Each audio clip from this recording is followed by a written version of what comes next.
Que este tramo de desayunos informales, vamos con la próxima charla.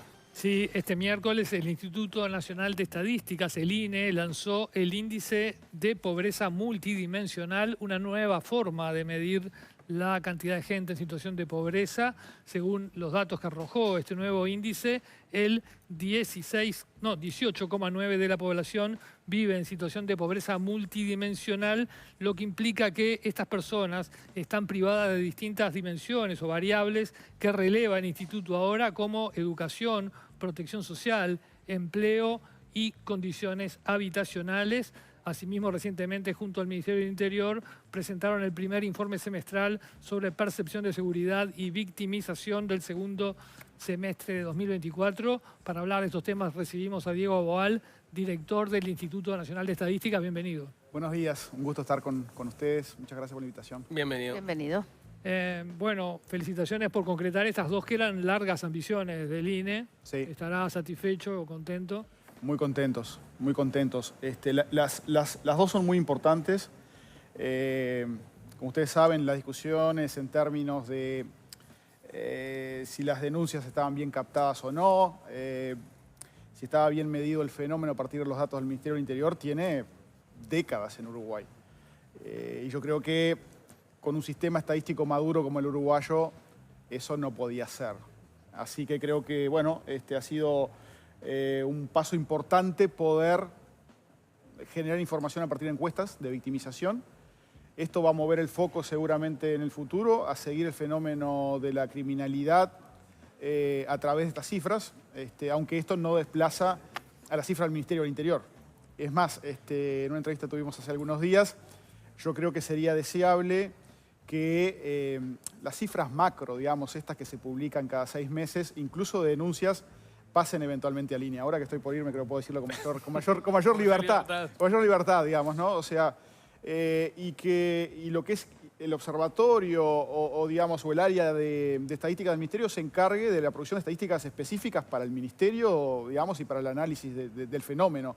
Pero sacar la publicación de estas cifras que sirven para medir la temperatura, de allí creo que es positivo, no porque crea que hay manipulación de las cifras ni nada, pero bueno, se evalúa al ministro y al desempeño del gobierno en esta materia con cifras que son producidas por el propio ministerio, ¿no? Hay un dato que, ya que empezamos por el tema de seguridad, que siempre se habla, ¿no?, de si la gente denuncia o no denuncia, y hay un dato bastante llamativo entre los que aparecen en la encuesta de victimización que dice, entre otras cosas, la cantidad de delitos que se cometieron, en fin, y solo el 35,6% de los delitos declarados fueron reportados solo el 35,6% reportados a la policía, y solo el 27,5% fueron formalmente denunciados. Es un dato que muestra una realidad que cambiaría todos los números que sabemos de distintos delitos, ¿no? Porque cuando hablamos de que los números suben o bajan, no está contemplado esto, la falta de denuncia. Sí, a ver, acá la cuestión es que esto no es un fenómeno desconocido, digamos, sabemos que se denuncia en una fracción de los delitos cometidos. ¿Pero sabíamos que era tan baja? Sí, lo sabíamos. Hubo una encuesta en el año 2016 donde ya teníamos que el porcentaje de denuncias era bajo, era en el torno del 30%, un poco menor al 30%. O sea, son cifras conocidas. La cuestión es, claro, si se altera el porcentaje de denuncias, ahí cuando uno va a mirar las denuncias no son un muy buen reflejo del fenómeno, porque digo, claro. De todas formas parece haber sido bastante estable el porcentaje de denuncias, ¿no? Pero es un fenómeno que si uno quiere saber el número exacto, tiene que conocer la información que proviene de la declaración de los hogares, porque hay que recordar que los hogares declaran aquellas cosas que son más graves, digamos, ¿no? Los pequeños incidentes hay un costo de ir a denunciar y demás, y usualmente esto no ocurre. Por ejemplo, le voy a dar una cifra que no fue publicada, pero el 85% de los robos de autos son denunciados. Porque claro, yo cobro el seguro. Sí. Entonces, esto ocurre. Este es un fenómeno común, digamos. No lo vamos a decir ahora, pero hemos dicho otras veces, esto es una de las una parte vinculada a la victimización y a las encuestas que va a estar presentando el INE. El calendario, digamos, va a quedar con una encuesta como la que se presentó en estos días, que va a ser de manera semestral, y después otra más amplia, que es una encuesta de victimización, no sé bien cuál es el nombre formal, que va a ser presentada, mucho más amplia, que va a ser presentada cada dos años. En este caso se va a presentar en el segundo semestre de este año, ¿no? Bueno, se va a hacer seguramente hacia mediados de año, capaz que se va a presentar probablemente, yo creo, más a principios del 26, pero va a ser una encuesta muy completa. Yo creo que acá la gran noticia es que finalmente resolvimos un problema del país que teníamos con estas estadísticas, y tenemos que estar todos contentos con esto. Yo estuve muy contento que estuvo el ministro saliente y el ministro entrante en la presentación de esto, lo que creo que da un respaldo importante a que esto se va a continuar haciendo. Y a propósito de lo que decías al principio, de que, bueno, entendías que estaba bien que el INE tomara por lo menos la comunicación y la estadística de los datos más grandes vinculados al delito. ¿De qué tipo de delitos estamos hablando? Lo pienso por la polémica que se ha generado en torno al observatorio del Ministerio del Interior en estos últimos meses, donde, por ejemplo, también hay una discusión sobre, bueno, voy a dar los homicidios, pero en función de cómo establezco la tipología de los homicidios, eso puede darme pautas muy distintas que inciden en la discusión sobre el tema. Entonces, ¿cómo lo haría el INE para blindarse de ese tipo de discusiones? Bueno, van a ver lo que yo creo que ahí el INE tiene mejores herramientas para abordar estas polémicas. Nos regimos por estándares internacionales de medición de estos fenómenos, y hay otros elementos que aporta ganancia al INE. Por ejemplo, tenemos un calendario estandarizado de publicaciones. Si ustedes entran ahora a la página del INE, el próximo dato de la encuesta de victimización ya está publicado en el segundo semestre. Digo, con el observatorio eso siempre es un problema, ha sido muy cambiante según el ministro. De hecho, el último informe se publicó mucho más tarde de lo que se iba a publicar, y de hecho hay una parte que se prometió que estaba vinculada justamente con esta discusión de las tipologías, que por lo menos hasta ayer de noche, última hora, no estaba publicado y supuestamente ya iba a estar publicado. Por eso, todos estos elementos se terminan. Es decir, el INE tiene estándares internacionales que tiene que seguir en la publicación de esto, sigue metodologías internacionales, y por supuesto, uno puede tener cierta discusión de publico más o menos datos, y allí uno llegará a un acuerdo de cuántos delitos se quiere publicar, etcétera. Pero, digamos, creo que saca, es una discusión puramente técnica luego, saca esto de un debate que tiene otros colores que no están buenos. Es que las críticas han estado más no han estado las críticas más en las cifras, sobre las cuales no se discuten, pero sí en la oportunidad, en el ritmo con el que se publican, en las gráficas cómo se hacen, si empiezan de cero o no empiezan de cero, en fin, en cosas que son de algún modo menores, pero que terminan incidiendo en la credibilidad. Sí, a ver, son y no son menores. Digamos, cuando se publica... Menores respecto al dato que termina siendo... Claro, exacto, pero digamos, cuando se publica no es trivial. Es decir, claro, digamos, si uno tiene la posibilidad de elegir el momento, digamos, eso ya es un problema, digamos, ¿no? Tiene que ser publicado cuando está la fecha y prevista un año antes, listo. Entonces, ¿es un buen momento, es un mal momento publicar? No importa, se publica. Entonces, nada, yo creo que esto resolvería ese problema. Veremos. Me gustaría pasar a la otra porque queda poco tiempo. Es importante. La medición de esta pobreza multidimensional da sobre la pobreza como se medía antes por niveles de ingresos, es lo que se esperaba, ¿no? ¿O no? Yo creo que sí. Aprovecho de decir otra cosa. Nosotros estamos midiendo la pobreza monetaria con una canasta de consumo del año 2005-2006.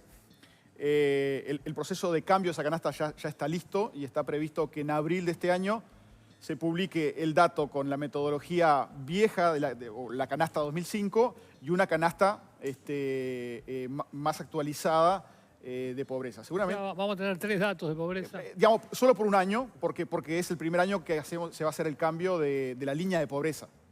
Seguramente allí... Para poder establecer comparabilidad. Pues. Claro, para tener un año de comparabilidad, ¿no? Muere la vieja y nace la nueva. Seguramente allí van a haber guarismos mayores porque la canasta cambió. Claro, los patrones de consumo cambian, ¿no? Entonces yo creo que es natural que vayan en esa dirección. Dicho esto, es un método completamente distinto. Acá lo que hacemos, en resumen, tú mencionaste las grandes dimensiones que aborda el IPM, pero acá hay 15 variables. Hay otras. Digamos, hay 15 variables que integran esas 5 dimensiones, ¿no? Son 15 variables. Ok. ¿Tá? Allí tenemos, por ejemplo, años de escolarización, tenemos informalidad, materialidad de la vivienda, 15 indicadores. ¿Sí? Internet, calefacción, saneamiento, Ahí está, pensiones, cuidado, seguridad social de los menores. Hay un montón de índices que Ahí se está. valoran. Hay un montón de características que son características duras de los hogares. Y se considera que un hogar es pobre si tiene 4 o más de estas características en valores no aceptables. No voy a decir cuáles son los valores aceptables, son muchas variables. Pero entonces, esto mira a condiciones duras. Y además, si vemos lo que ocurrió con el dato, tenemos un 18,9% de las personas que viven en hogares pobres, ¿sí? Y las 3 características más comunes en estos hogares pobres, ¿sí? Y que son las que no llegan a niveles mínimos, la primera son los años de escolarización, ¿sí? Luego tenemos que la segunda es la informalidad, es decir, que al menos hay un miembro del hogar que trabaja de forma informal. Y en tercer lugar es la materialidad de la vivienda, ¿sí? Allí, por ejemplo, son viviendas que si llueve se inundan o tienen techos de materiales de desechos, pisos de tierra, condiciones no aceptables. Fíjense que yo mencioné las 3 primeras, ¿no? Estas 3 primeras corresponden a, si ustedes quieren, agencias, ministerios distintos. Educación seguramente es Ministerio de Educación y Cultura, ANEP. Informalidad seguramente es Ministerio de Trabajo y Seguridad Social y BPS. Y la tercera, materialidad de la vivienda, condiciones de la vivienda, Ministerio de Vivienda y Ordenamiento Territorial. Ahora, cada vez que publiquemos el dato, no se va a ir a buscar rápidamente al Ministro de Desarrollo Social y al Ministro de Economía. Acá son varios. Otros responsables. Acá son varios. Yo creo que este es el gran valor de la pobreza multidimensional. Vamos a ir a las causas profundas y esto no es una cosa de un ministerio. Esto va a tener que sentarse todos en la mesa a poder resolver estos problemas. Hay temas de saneamiento, por ejemplo, hay SOCE en el interior. Es decir, esto da una visión integral de las carencias de los hogares uruguayos. El tema hacinamiento también está entre los... El tema hacinamiento creo que es el cuarto lugar, cuarto o quinto lugar. 9% de la incidencia. Ahí está, casi un 9%, digamos, de las personas pobres tienen además problemas de hacinamiento. Y en el quinto lugar, si no me equivoco, es Internet, digamos, acceso a Internet, allí Santel. Entonces, yo creo que si tengo que dejar un mensaje, es digamos. Esto va a hacer que miremos el fenómeno de forma integral y que realmente miremos a muchos lados. Esto no es misión de un ministerio de forma aislada. Y también que tengamos un panorama más real, que quizás tenga que ver también con la actualización de la canasta, pero yo personalmente, o sea, muchas veces sentía como casi una violencia en las cifras que manejaba el Uruguay de pobreza, no en este gobierno, sino desde antes y en este también, y que uno lo veía en la calle, no son las cifras, no es la realidad, como uno como periodista lo vivía, no vivíamos con ese nivel de pobreza. O sea, por eso, yo creo que hay carencias en algunas de estas dimensiones que son notables. Yo creo que la de insuficiencia de años de educación es bastante brutal. Cuando miramos en toda la población, no solo los hogares pobres, el 46% de los uruguayos, casi la mitad de los uruguayos vive en hogares donde al menos un miembro no llega a un nivel mínimo, como los establecidos acá, de educación. En ese sentido, entiendo que no es el análisis que hicieron hasta ahora, pero esa composición que tiene la pobreza multidimensional en Uruguay da cuenta de que son problemas peores, mejores que los que tienen otros países que están más o menos a los que deberíamos aspirar. Bueno, acá hay que señalar que este es un IPM nacional, que es más exigente que el que usan otros países. Por ejemplo, no pusimos acceso a electricidad. O sea, Uruguay es universal el acceso. Entonces, no es comparable con el de otros países. Uno podría haber hecho un IPM que se llama global, que tiene las mismas dimensiones y ahí uno podría compararse. Este es más exigente porque el Uruguay es un país de ingreso alto. Entonces tiene cuestiones como Internet, por ejemplo. Que hay un fenómeno que se conoce como pobreza digital, digamos, ¿no? Si uno no tiene Internet, aunque sea en el celular, está apartado del mundo, no puede conseguir trabajo, no tiene acceso a servicios, y otros países, por supuesto, no lo tienen a este indicador. Entonces, es más exigente, ¿no? Ahí está, o sea, así como a veces decimos que la pobreza monetaria está muy abajo, en este caso este indicador de pobreza pierde cierta comparabilidad a nivel internacional por esto que decís, bueno, es un pobre, quizás menos pobre que la pobreza que se está mirando en otros países. Sin duda. Me genera una duda el tema del cómo se medía hasta ahora y el ingreso, ¿no? Que Claro. Bueno, vos salías sí. de la pobreza, ganabas 500 pesos más y salías. ya salías. Correcto. ¿Cómo va a ser ahora esto? ¿Esto se Claro. terminó? Digamos, la pobreza monetaria sigue midiéndose de esa forma. Uno da precio a una canasta de consumo. Si el hogar tiene un ingreso con un ingreso mayor al valor de esa canasta, no es pobre. Si tiene un valor de ingreso por debajo de esa canasta, es pobre. Eso va a seguir siendo así, ¿no? Lo que pasa es que, digamos, cuando nosotros hicimos la intersección del criterio monetario con el IPM, vimos que, esto para el 23, porque no está todavía la cifra del 24 de la pobreza monetaria, que el 7,4% de los hogares tiene pobreza en ambos. Esto sería el núcleo duro de la pobreza. O sea, no solo tengo carencias estructurales duras, sino que además no tengo dinero suficiente para comprar una canasta básica. Ahora, hay como alrededor, no tengo la cifra exacta, creo que es en el orden de un 13%, de personas que son pobres multidimensionales, pero que tienen un ingreso que está por encima de la canasta esa básica. Entonces, y eso va a seguir ocurriendo.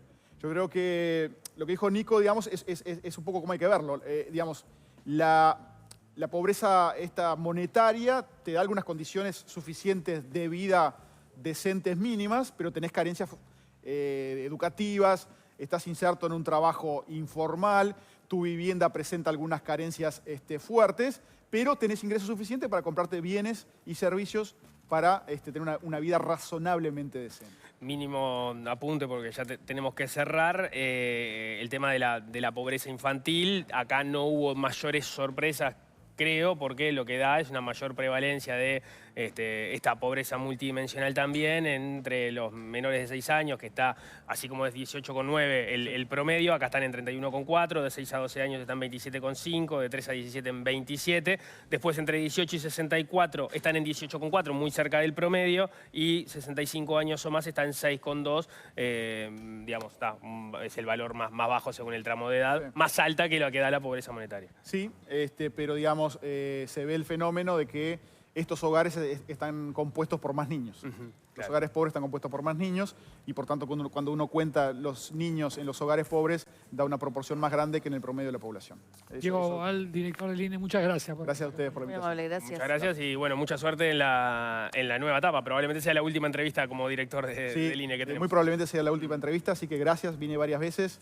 Además les confesaba fuera del aire que todas las mañanas los miro a ustedes a partir de las 8. A Nico Lucich antes, Está bien. pero después a ustedes. Bien, bueno, muchas Muchas gracias. gracias. Muchas gracias. Gracias. Muy bien, nos tenemos que ir. No sé si se quedaron con algo por decir.